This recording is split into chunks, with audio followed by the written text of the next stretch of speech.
try this again. So I was unable to get on the lift at the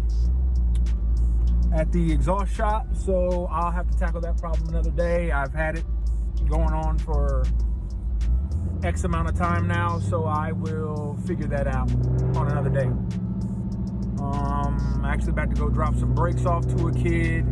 My stock calipers from when that came with the car, I have upgraded the Brembos, so I'm gonna help out somebody that needs a set of stock calipers, and I'm gonna meet up with him right now and just drop that off on him. But to go back to what I was saying, custom 3-inch versus prefab 3-inch. If I had to rewind time and go back to when I started the exhaust and pretty much with the build on the car, I probably would go ahead and get a tried and true, proven prefab exhaust. Solo Cooks, one of those I mentioned earlier, not MagnaFlow.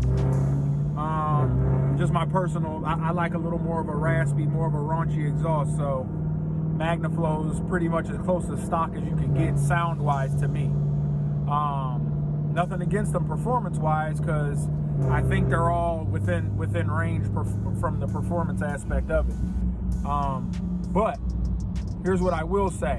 I ended up having to leave off my my tunnel brace, my trans tunnel brace, because the way the exhaust was originally hung and built, it does not go all the way up into the actual tunnel where the stock exhaust goes, and to where I know for a fact that the Solo slip-on exhaust bolts right in, and it still goes with the tunnel brace because I've installed one before. So knowing that, going back in time, I would definitely just buy the full Solo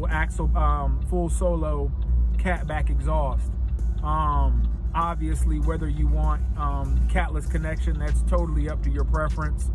I don't think you're gaining much on the performance side, outside of the fact that certain tunes and the certain fuels that you run, and depending on how you run it, and if you run Rotella per se, it has a higher zinc content in it, so it's not good for the cats.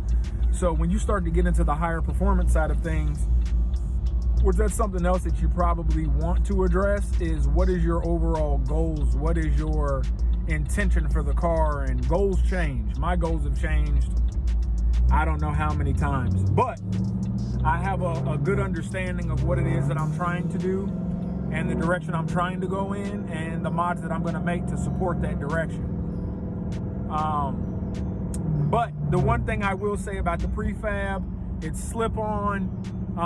All the connections are there. There's no welding needed in most cases, especially for the G8s. I think it's the same for the G8s and the Camaros and the 5th and 6th gen Camaros, so forth, CTSVs. It's all in this kind of the same ballpark. But the fitment is the biggest thing with prefabs, is it will fit the way it's supposed to. You would think that buying a custom exhaust, you would get those results. Aha, camera issue there. Let's fix that.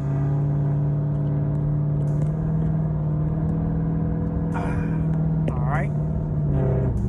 Get back up in there nice and tight. Try to fix that. All right, we're back. So that's the key for me as far as the prefab versus custom. I probably could have gone to a different shop, or honestly, you get what you pay for. I'm sure had I paid for a specific look or a specific type of job, I would have gotten it. At the time, I honestly don't know what I was trying to accomplish at the time, but I felt like I was doing something better by getting a custom 3-inch made. And in all truthfulness, I think if I had a little bit of more of a collectible build, like if I was building a vintage, like a 69 Camaro, a Chevelle, or something like that, I would probably be a little more meticulous about the way the exhaust is run. Therefore, I would buy a custom exhaust in that build versus what it is that I'm doing, which is just, you know, it's just mid-level power. My goal is to have somewhere between 600 and 700 horsepower, probably some type of centrifugal blower or power adder of in that area. So that's why I say that, because I've spent more money than the actual prefab exhaust would have cost. You can get a solo prefab for $950, and it's gonna bolt up just the way you want to. It's gonna do what it's supposed to do. You're not gonna have any drone, which that's something else we could talk about since we're talking about exhaust. Drone.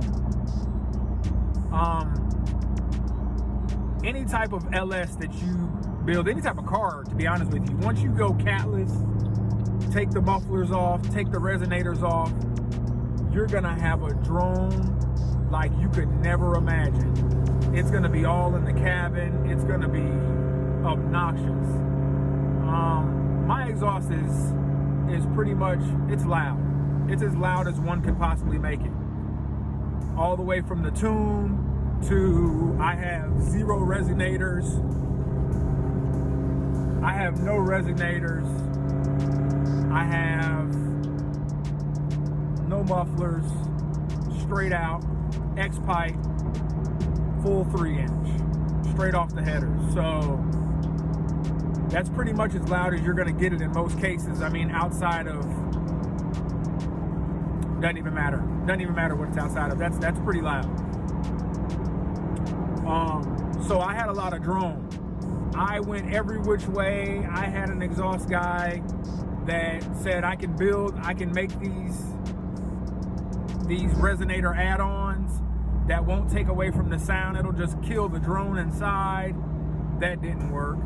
It worked, but it only worked from a set mile per hour. It only worked from 80 to 85.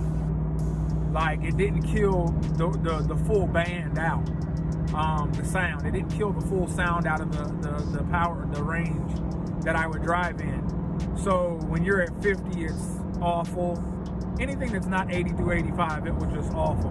So I eventually ended up getting a set of solo axle back, which I just made it to my 3-inch, and that's what I run now, and it's great.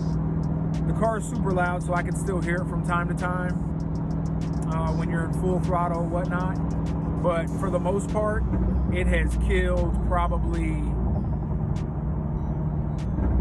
85-90% of my drone, if not more. But other than that, it's just obnoxiously loud, so you're going to hear some of the exhaust. Trying to think what else about the exhaust.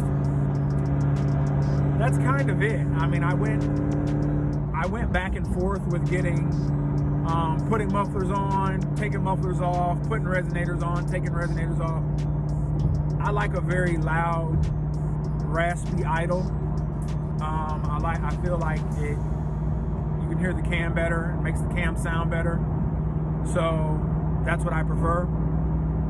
And with the mufflers on, it just it softens it off. It takes the edge off of it. I like the mufflers while driving. I don't like the mufflers at idle. So that's one of my issues that I had with why I just left the mufflers off all. Made it. Going up. I'll show you the damage when I get it all the way up in the air. Here's your custom 3-inch. It's a great exhaust, except for this right here.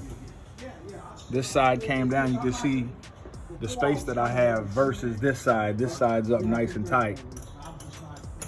This side is down, which we've tried to make some adjustments before and resulted in that. It gets hung up, scrapes on things. So we're getting that squared away today. We're gonna get that fixed. So we'll get back to you. All right. So we took out this section from here. I'm gonna rebuild that section and get it tucked up in there nice and neat.